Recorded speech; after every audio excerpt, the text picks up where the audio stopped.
अध्याय 11 श्लोक 46-50। किरीटिनं गदीनं चक्रहस्त मिच्छामि त्वां द्रष्टुमहं तथैव तेनैव रूपेण चतुर्भुजेन सहस्रबाहो भव विश्वमूर्ते। श्रीभगवान् उवाच मया प्रसन्नेन तवार्जुनेदं रूपं परं दर्शितमात्मयोगात् तेजोमयं विश्वमनन्तमाद्यं यन्मे त्वदन्येन न द्रष्टपूर्वम्। न वेदयज्ञाध्ययनेन दानैर्न च क्रियाभिर्न तपोभिरुग्रे एवं रूपशक्य अहं नृलोके द्रष्टुं त्वदन्येन कुरु प्रवीर। मा ते व्यथा मा च विमूढभावो दृष्ट्वा रूपं घोरमिद्यन्ममेदम् व्यपेतभिप्रीतमना पुनस्त्वं तदेव मे रूपमिदं प्रपश्य। संजय उवाच इत्यर्जुनं वासुदेवस्तथोक्त्वा स्वकं रूपं दर्शयामास भूय आश्वासयामास च भीतमेनं भूत्वा पुनः सौम्य वपुर्महात्मा। હવે એક શ્લોક જોઈએ। किरीटिनं गदीनं चक्रहस्तम् इच्छामि त्वां द्रष्टुम् अहं तथा एव तेन एव रूपेण चतुर्भुजेन सहस्रबाहो भव विश्वमूर्ते। એટલે કે છે અને હે વિષ્ણુ હું એવા જ આપને મુગટધારી તથા ગદા અને ચક્ર હાથમાં ધારણ કરેલા જોવા ઈચ્છું છું। માટે હે વિશ્વ સ્વરૂપ હે હજાર હાથવાળા આપ એ જ ચતુર્ભુજ રૂપે પ્રગટ થાઓ। આ અર્જુન એમને કહે છે કે આવું તમારું વિકરાળ રૂપ જોઈને મને થોડો ડર લાગે છે, પ્રસન્નતા નથી અનુભવાતું, તમે મને તમારું ચતુર્ભુજ રૂપ બતાડો। હવે ચતુર્ભુજ રૂપ બતાડો એટલે આનો મતલબ કે અર્જુને ચતુર્ભુજ રૂપ પહેલાં જોયેલું હશે કે નહીં જોયેલું હોય?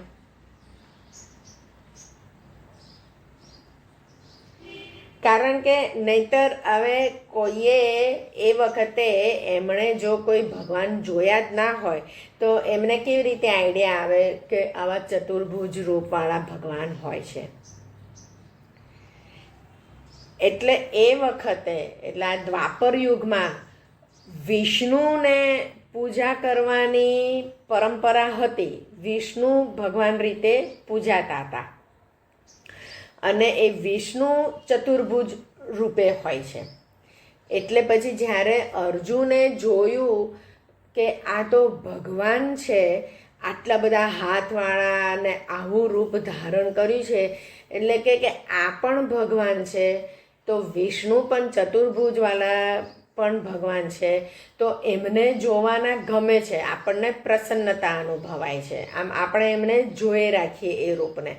એટલે અર્જુને કીધું કે ભાઈ હવે હું માની ગયો કે તમે ભગવાન છો, પણ હવે તમે તમારું ચતુર્ભુજ રૂપ મને બતાડો। એટલે કહે છે કે તમે ચતુર્ભુજ રૂપે પ્રગટ થાઓ। હવે ભગવાન બોલે છે, ભગવાન ઉવાચ મયા પ્રસન્નેન તવ અર્જુન ઇદમ રૂપમ પરમ દર્શિતમ આત્મયોગાત તેજોમયમ વિશ્વમ અનંતમ આદ્યમ યતમે ત્વદન્યેન ન દ્રષ્ટ પૂર્વમ।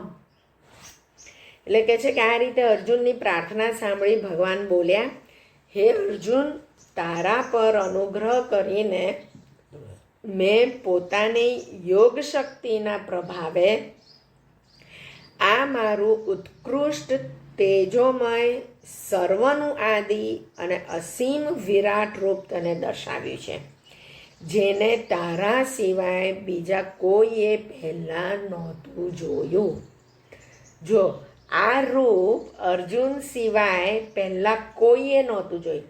આ ગીતાનો બોધ તો કૃષ્ણ કહે છે કે મેં પહેલાં પણ આપેલો છે, પણ આવું રૂપ કોઈને બતાડ્યું નથી અત્યાર સુધી. કોઈને આવું વિકરાળ રૂપ એમના યોગ શક્તિના પ્રભાવે એમણે ખાલી અર્જુનને બતાડ્યું. એટલે પછી આ ભગવાન બોલ્યા કે મેં ખાલી આ રૂપ તને જ બતાડ્યું છે. પછી કે છે ન વેદ યજ્ઞાધ્યયને ન દાને ન ચ ક્રિયાભિ ન તપોભિ ઉગ્રૈ એવં રૂપ શક્ય અહમ નૃલોકે દ્રષ્ટુમ ત્વદન્યેન કુરુ પ્રવીર. જો હવે અહીંયા કેવો ઉદ્દેશ એમને સંબોધ્યા? કુરુ પ્રવીર. કુરુ પ્રવીર એટલે હે કુરુવંશીઓમાં શ્રેષ્ઠ વીર. અત્યાર સુધી એને પાંડવ કે અને કૌંતે કે જુદા જુદા સંબંધો એનાથી સંબોધે છે, પણ આ કુરુ પ્રવીર પહેલી વાર કહે છે. અહીંયા કુરુવંશીઓ કીધું. કુરુવંશીઓમાં પાંડવ અને કૌરવ બે આવી જાય, એટલે કે બંનેની અંદર તું શ્રેષ્ઠ. એટલે એક રીતે કેટલું આ સાયકોલોજીકલ કે એક રીતે એના મનમાં ઘુસાડે પણ છે કે હા તું આ બે કુળની અંદર તું શ્રેષ્ઠ છે, તું લડવા માટે તૈયાર થા, તું જીતીશ, તું કંઈ કમ નથી. સામે તને આટલા મોટા મોટા યોદ્ધાઓ દેખાય છે, પણ આ બધામાં તું શ્રેષ્ઠ છે, એવું કીધું. એટલે કહે છે કે હે કુરુવંશીઓમાં શ્રેષ્ઠ વીર, મનુષ્ય લોકમાં આવો વિશ્વરૂપ ધારી હું તારા સિવાય બીજા કોઈનાથી ન તો વેદ અને યજ્ઞોના અધ્યયનથી જોઈ શકાઉં છું, ન દાનથી જોઈ શકાઉં છું, ન શાસ્ત્ર વિહિત કર્મોથી જોઈ શકાઉં છું, કે ન આકરા તપોથી જોઈ શકાઉં છું. આ ભગવાન બોલ્યા કે તારા સિવાય બીજા કોઈનાથી મારું આ રૂપ જોઈ શકાય એમ નથી. વેદ અને યજ્ઞોના અધ્યયનથી, કે તમે ગમે તેટલું વેદને તમે ભણો, અધ્યયન કરો, પણ તમે મારું આવું આ વિકરાળ સ્વરૂપ તમે નહીં જોઈ શકો. કે ન દાનથી કે ન શાસ્ત્ર વિહિત કર્મોથી, તમે ગમે તેટલું દાન આપો પણ મારું આવું રૂપ તમે નહીં જોઈ શકો. અને ન શાસ્ત્ર વિહિત કર્મોથી, એટલે કે આવા કર્મોથી પણ તમે નહીં જોઈ શકો. અને પછી કહે છે મા તે વ્યથા મા ચ વિમૂઢ ભાવ દ્રષ્ટવા રૂપમ ઘોરમ ઇદકમ. ઓકે, એટલે એ પેલું દ છે, ઘોરમી દ્યડંગ મમેદમ ઇદ્યકમ. હા, મમ ઇદમ વ્યપેતભિ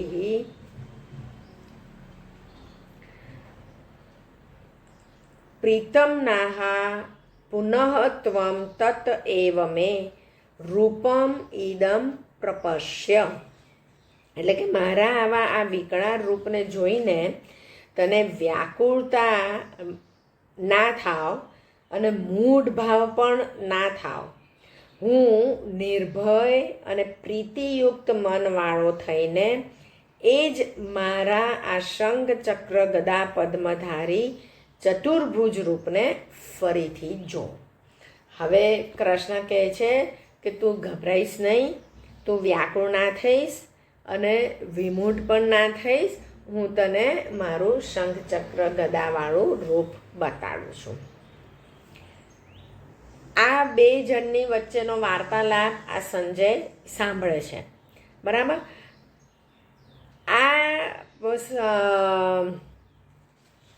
કદાચ આ સંજયને આટલો મોટું વિકરાળ રૂપ જોવા મળ્યું છે એવું વચ્ચે એની પહેલાં આવેલું છે. વચ્ચે સંજય ક્યાંય બોલતો હોય નહીં તો આ બધું જે એક્સપ્લેનેશન છે કે આવા દેખાય છે આવા દેખાય છે એ બધું અર્જુન જ કહે છે. હા ના, સંજય દ્વારા વિશ્વરૂપનું વર્ણન એટલે સંજયને પણ દેખાય છે. હવે સંજય કહે છે ઇતિ અર્જુનમ વાસુદેવ તથા ઉક્તવા સ્વકમ રૂપમ દર્શયામાસ ભૂયઃ આશ્વાસયામાસ ચ ભીતમ એનમ ભૂત્વા પુનઃ સૌમ્ય વપુઃ મહાત્મા.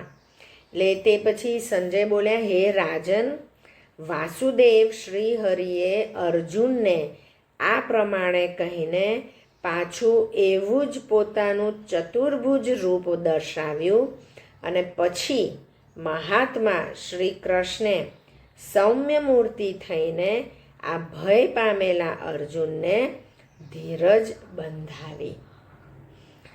એટલે આ અર્જુનને ભય થઈ ગયો હતો કે આ તો કેવા છે આવા વિકરાળ સ્વરૂપવાળા, કે આવા તો મને જોવા ન ગમે, મને તો ડર લાગે છે. પછી ચતુર્ભુજ રૂપ બતાડ્યું અને એને ધીરજ બંધાવી. તો આપણા બાળકને આ એક્સપ્લેનેશનથી અત્યારથી આપણા બાળકને સમજાવવાનું કે ભગવાન આવા દેખાય છે. શંખ ચક્ર ગદા પદ્મધારી પણ બતાડવાના અને આવું મોટું રૂપ પણ બતાડ્યું હતું એવું રૂપ પણ બતાડવાનું આપણા બાળકને. અને બાળકૃષ્ણ યશોદા મૈયાને પણ જે રૂપ બતાડ્યું હતું, મોઢું ખોલ્યું અને મોઢાની અંદર આખું બ્રહ્માંડ એમને દેખાડ્યું, એ રૂપ પણ બતાડવાનું. એટલે ભગવાન જુદી રીતે આપણી સામે પ્રગટ થાય એ આપણને ખબર ના પડે. આ તો એમની દૈવી ને યોગ શક્તિથી આટલા બધા રૂપ બતાડ્યા, પણ આપણા રોજિંદા જીવનમાં પણ બીજા રૂપે આવતા હોય એ આપણને ખબર ના પડે. એટલા માટે જ કહે છે કે અર્જુનને કહે છે તું મને દરેકની અંદર જો. દરેક વ્યક્તિ જે આપણા ઘરે આવતું હોય કે આપણા ઘરમાં હોય, આપણા સંસર્ગમાં જે કોઈ આવતું હોય, દરેકની અંદર આપણે ભગવાન જોતા થઈએ તો આપણું જીવન સાર્થક થયું કહેવાય.